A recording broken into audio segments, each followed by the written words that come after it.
Who is she? Answer me.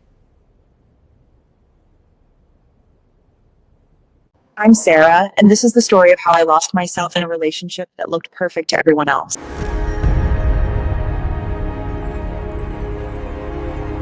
The church was half empty that morning, the kind of quiet that makes every footstep sound deliberate. Sarah sat in her usual pew, third from the back, coffee still on her breath from the drive over. She wasn't looking for anyone. She had stopped looking a long time ago. James walked in 7 minutes late, apologized to no one in particular, and took the seat 2 rows ahead of her. He was wearing a gray suit that fit like it had been chosen with care. When the pastor asked the congregation to greet one another, he turned around, extended his hand, and said his name like it was a gift he was handing her. By the time the service ended, they were still talking on the front steps. He asked about her work. He asked about her family. He asked, and then he listened, in a way that made the rest of the church parking lot disappear. 3 days later, flowers arrived at her office. No occasion. Just his name on the card, and a line from a psalm underneath it. Within 2 weeks, James was calling every morning before she left for work, and every night before she went to sleep.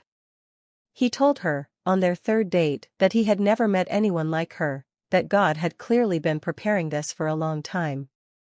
Sarah laughed it off, but she kept the voicemail where he said it. By the second month, he was already talking about forever. Her friend Claire, sitting across from her at brunch, raised an eyebrow at how fast it was moving. Sarah waved her off. "Some things," she said, "you just know." The proposal came on a Tuesday, 4 months after they met, in front of both their families, who had somehow all been invited without her knowing. She said yes before he finished the sentence. The wedding was in June. 200 guests, a live worship band, and a video montage set to a playlist James had built without asking her opinion on a single song. Her mother cried through the vows. Her father called James the answer to 20 years of prayer. For the first few months of marriage, the mornings were soft. James made coffee before she woke up. He left notes in her bag.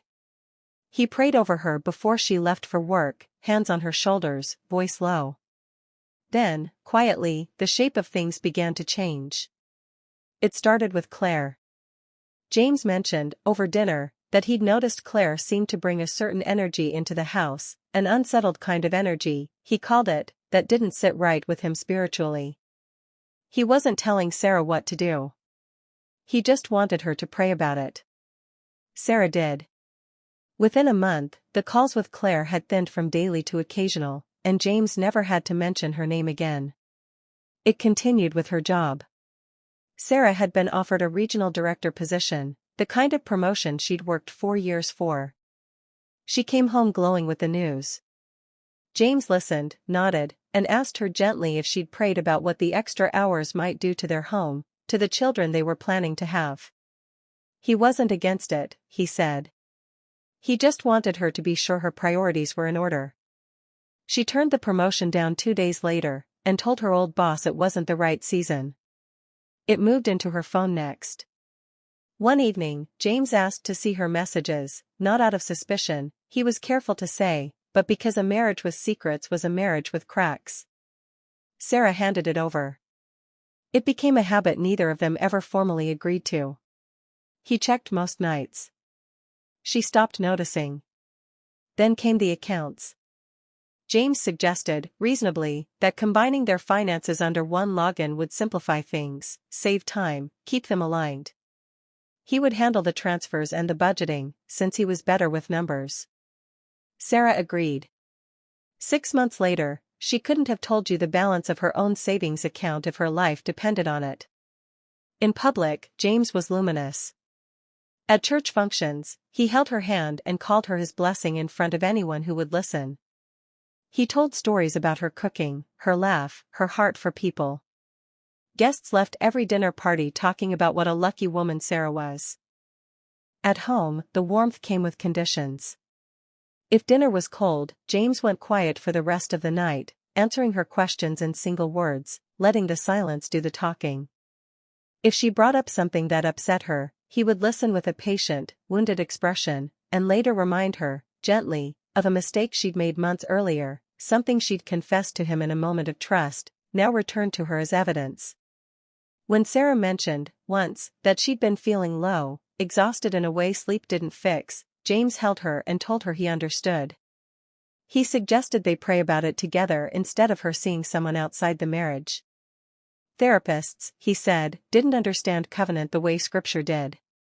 Sarah agreed. She always agreed. It had become the fastest way to get back to the version of James she'd married. By the third year, Sarah's world had a smaller shape than it used to. Claire had stopped calling altogether. Her mother noticed Sarah was quieter at family dinners but assumed it was simply the tiredness of new marriage. At church, a few of the older women mentioned, kindly, that James had shared some concerns about Sarah's spiritual dryness in a small group meeting she hadn't attended. She hadn't known he'd been talking about her there at all. The night everything surfaced started with something small. Sarah borrowed James's laptop to print a document, and a message thread opened on the screen before she could close it. A name she didn't recognize. A tone she recognized immediately, because it was the same tone James had used on her 4 years earlier, on their third date, when he told her God had been preparing this for a long time. She sat with it for a long time before she said anything. Not because she needed proof. The proof was already there. She sat with it because some part of her was mourning a version of James that she now understood had only ever existed in the first 4 months.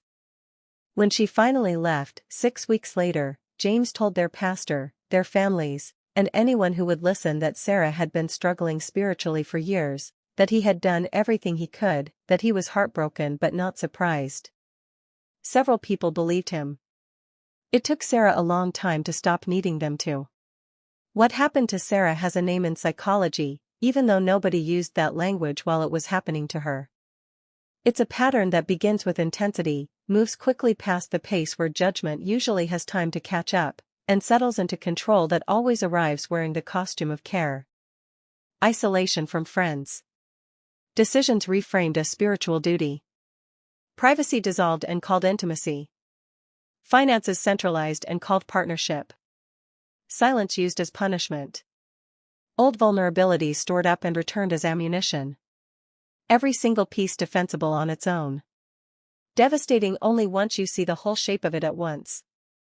If loving someone starts to cost you your friendships, your ambition, your privacy, and your own judgment, that isn't depth. That's erosion, moving slowly enough to feel like intimacy. Write this down. The people who truly love you will never need you to shrink in order to be chosen.